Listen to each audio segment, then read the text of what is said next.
Hello friends, welcome to my channel আমার কথা। আজকে দেখুন সকাল থেকে কেমন বৃষ্টি পড়ছে, মানে সে যেন তুমুল ঝড়ে বৃষ্টি যাকে বলে।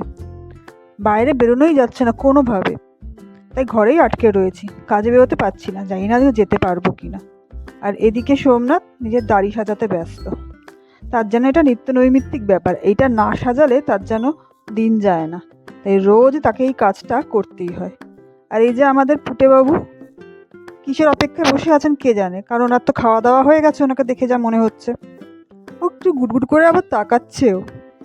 উনি বোধহয় অপেক্ষা করছেন আমাদের জন্য, কখন আমরা গিয়ে একটু বসবো, তারপর উনি আমাদের কোলে এসে বসবেন। ওনার বরাবরই এটাই কাজ, কোলে এসে চুপ করে বসে পড়া। সেটা যেন ওনার প্রচণ্ড ভালো একটা জায়গা। আসলে খুব বিশ্বাস করে তো আসলে বাচ্চাটা, ওই জন্যই হয়তো কোলে বসতে এত পছন্দ করে। সে কোন ছোট্টবেলা থেকে রয়েছে, বলতে গেলে আমাদের কোলে পিঠেই মানুষ। আর একটা কথা, আজকে কিন্তু আমাদের পুটেবাবুর জন্মদিন, তাই পুটেবাবুকে হ্যাপি বার্থডে। আজকে পুটেবাবুর 1 বছর বয়স হলো। কত ছোট ছিল, সেই লিফটে পড়ে গেছিল, সেখান থেকে তাকে তুলে কত কষ্ট করে বাঁচিয়েছি, রাত জেগে জেগে থাকতে হয়েছে তার জন্য। আর সে পুটেবাবু আজকে 1 বছর পার করে ফেললো। যেহেতু শ্রাবণ মাসে হয়েছিল, তাই প্রথমে ওকে আমি শ্রবণ কুমার বলে ডাকতাম। বাবু ওনার প্রিয় জায়গাটা পেয়ে গেছেন, মানে খাটে এই জায়গাটা ওনাকে হেলান দিয়ে বসতেই হবে, আর বসে বসে উনি গা চাটবেন। এই যে কি সুন্দর যে কাজ করে যাচ্ছেন, আর এই যে আমাকে দেখে যাচ্ছে, আবার আমি কি করছি না করছি সব কিছু দেখাও চাই, আবার নিজের কাজটা করাও চাই। আর ইনি হচ্ছেন আরেকজন, এনার নাম হচ্ছে উল্লু।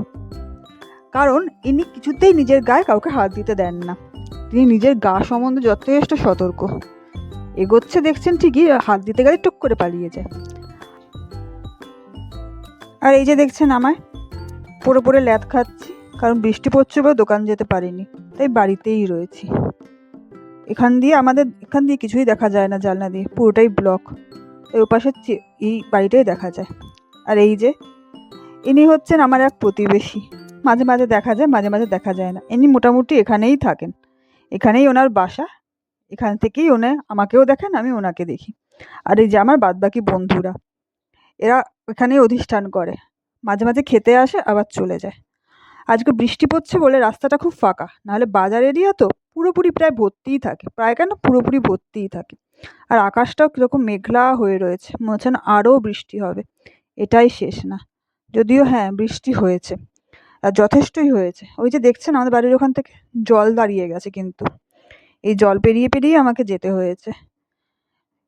আমি ভাবছিলাম শুধু কি করে যাব, কারণ এর থেকে অনেক বেশি জল এখানে জমে, এতে প্রায় বলতে গেলে কিছুই না। তাও জল পেরিয়ে যেতে হবে বলে মাঝে মনটা একটু খুঁতখুত করছিল, কেমন কেমন লাগছিল, কিন্তু কিছু করার নেই। আজকে আমাকে তাড়াতাড়ি বাড়ি চলে আসতে হয়েছে, কারণ যেহেতু জল জমেছে, তাই পাড়িয়ে আসতে হবে তো। কিভাবে আসবো না আসবো সেজন্য তাড়াতাড়ি করে বাড়ি চলে গেছি। অন্ধকার হলে একটু প্রবলেমও হয়ে যায় মাঝে মাঝে। আর যে দেখছেন এখন সবাই কিন্তু বৃষ্টির জন্যই বাড়ি থেকে প্রায় বেরোয়নি, রাস্তাটা পুরো ফাঁকা। বিকেল 4টে বাজে, কিন্তু এই রাস্তা পুরো ফাঁকা, এই একটা মাত্র লোককে দেখা গেল। আর এই যে জলের মধ্যে আমি যথারীতি জল পেরিয়ে পেরিয়েই বাড়ি যেতে হচ্ছে। আর এই হচ্ছে আমাদের জল থই থই ভালোবাসা, কারণ এই জল পেরিয়েই আমি আমার ভালোবাসার কাছে পৌঁছাবো। এই যে বানটি বানটি কিন্তু দিব্যি দাঁড়িয়ে আছে, দাঁড়িয়ে দাঁড়িয়ে ওখানে দিব্যি চেয়ার আপ করছে। দেখুন কিরকম লাগে, ওপরে দাঁড়িয়ে আছে আর আমি নিচে। ছাদে একটু উঠেছিলাম আশেপাশে কেমন জল হয়েছে দেখার জন্য। খুব একটা বেশি রাস্তাঘাট দেখা যায় না এখান থেকে, তবে পেছন দিকের এই একটা গলিই দেখা যায়, ওখান থেকেই দেখলাম পেছনেও জলটা বেশ ভালোই জমেছে। কারণ এইসব জায়গায় আগে জল জমে, তারপরে আমাদের বাড়ির সামনেটায় জল জমে। আমার খুব ইচ্ছা ছিল ছাদে উঠে জল দেখার, আর আজকে সেটাই দেখলাম। প্রত্যেকবার বাড়ি ফিরে আসলে এটাই হয়, সোমনাথ ঘুমিয়ে কাটায় আর আমি মুখ বেজার করে বসে থাকি, কারণ আমার কথা বলার লোক থাকে না তাই। কারণ আমি নাকি প্রচণ্ড বকবক করি, বকবক করে ওর মাথা খাই, তাই ওর ক্লান্ত হয়ে ঘুমিয়ে পড়ে। সন্ধেবেলায় 74.5 দেখছিলাম, কারণ আমি হচ্ছে বাংলা সিনেমার পোকা। বিভিন্ন রকম বাংলা সিনেমা দেখতে আমার ভীষণ ভালো লাগে, তাই সন্ধেবেলাটা 74.5 চলছিল। এত ভালো সিনেমা আমি বারবার দেখি, যতবার পারি। যথারীতি চলে এসছে আমাদের কফি, আর বিকালে এই কফিটা কিন্তু একটু এসেনশিয়াল বলেই আমার মনে হয়। রাতে নতুন একটা সিনেমা, 4 মূর্তি দিয়ে শেষ করেছিলাম রাতটা। ঠিক আছে বন্ধুরা, আপনাদের সাথে দেখা হবে আবার পরের ব্লগে।